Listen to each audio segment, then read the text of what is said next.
You have a quite nice access from there to the shopping mall, so it doesn't bother any other.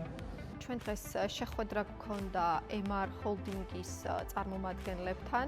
მათ სათა ოფისში შევხვდით გაყიდვების დეპარტამენტის ხელმძღვანელს. 10 დღის განმავლობაში გახდება ცნობილი, თუ რა იქნება საწყისი ღირებულება თბილისსა და გონიოში.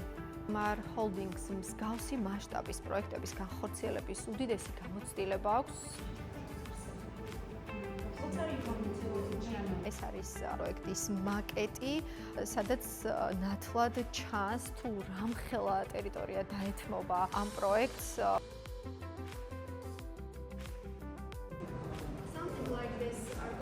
თუ თქვენ დაინტერესებული ხართ ამ პროექტებში ინვესტიციის განხორციელებით, შეგიძლიათ მოგწეროთ ვებგვერდზე და მას შემდეგ, რაც ჩვენთვის გახდება ცნობილი პროექტების საწყისი ღირებულება, ჩვენ მყისიერად დაგიკავშირდებით. ჩვენთვის ძალიან მნიშვნელოვანია, რომ საქართველოს მოქალაქეებს მივაწოდოთ მაქსიმალურად დეტალური ინფორმაცია სახელშეკრულებო პირობებთან დაკავშირებით. ჩვენ შევასრულებთ მედიატორის როლს თქვენსა და კომპანიას შორის.